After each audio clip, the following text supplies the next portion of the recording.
students, today we will see about linear transformation function in digital image processing. So firstly, let's see what is piecewise linear transformation function.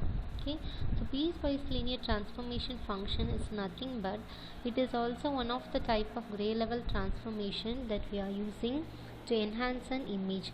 So in case, suppose if we are capturing an image, there may be some drawback present in that particular image during image acquisition. Okay, so we can overcome that problems by using this technique called as image enhancement. So this is one of the spatial domain method. So we will be formulating this particular techniques on the image, and the output image will be is obtained as a result that the image is more suitable than the original image, that it can be used in a specific applications. So that is the main thing in piecewise linear transformation function. There are three types of piecewise transformation. They are contrast stretching, gray level slicing, and bitplane slicing. So let's see one by one. So first thing is contrast stretching. So contrast stretching is nothing but in order to enhance and low contrast image, we are going for using stretching technique called as contrast stretching. And why we are going for applying this contrast stretching is, sometimes while capturing an image there may be poor illumination present in the image, or there may be wrong setting of lens aperture during image acquisition.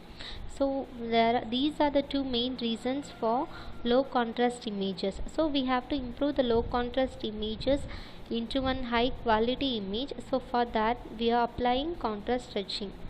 So you can see in an example, it is very clear that it is figure A represent the form of transformation function, and figure B represent the low contrast image.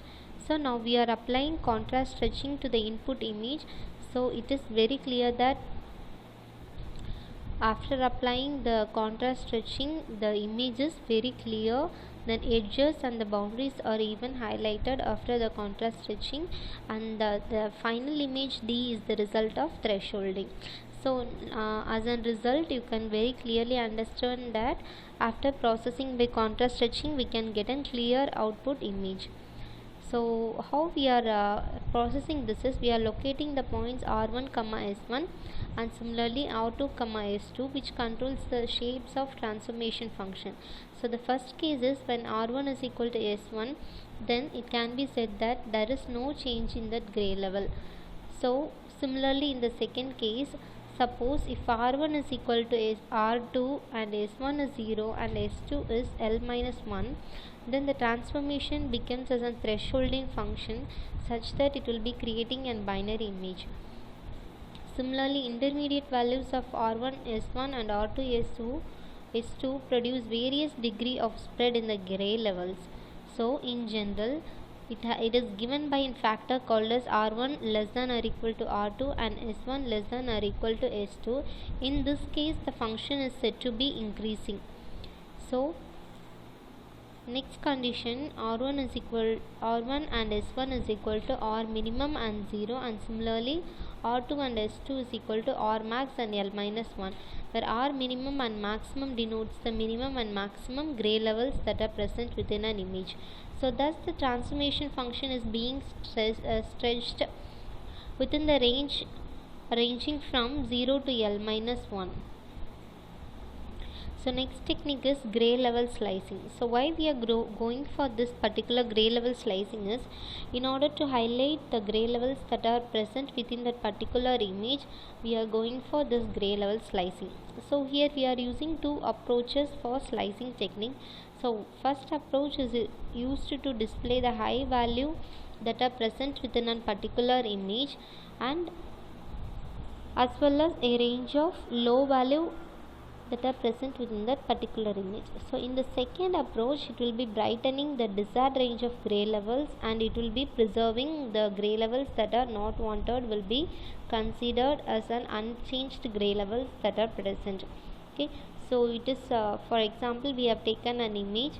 So in the image A, this shows the transformation highlights that is ranging from the level A to B, and it is maintained at a constant level. So now in the figure B we are applying transformation to highlight, so it will be preserving all the other levels. You can see that in the function t of r is getting extended, and in C it is you have taken an image, and now we are applying the transformation function, and it is highlighting the particular area that we wanted. Okay, so the remaining area is remain unchanged, and the particular area is highlighted by gray level slicing. So next one is bit plane slicing. So bit plane slicing is nothing but there we used to highlight the particular gray level range. So here we would be highlighting the contribution of each and every bit. Okay, so where this plays a major role is this bit plane slicing is mainly used in image compression. So most significant bits will contain the majority of visually significant data. So how we will be representing is, it will be compressing of 8 bits, that is the values ranging from 0 to 7 bits. So we will be differentiating in terms of least significant bit as well as the most significant bit. So 0 to 7 bits will be getting splitted. So in terms of bit bytes, plane 0 contains the lowest order bits, whereas the bit 7 contains the higher order bits. So likewise we can go for choosing and implementing and improving the image according to the bit levels that is needed in processing of an image.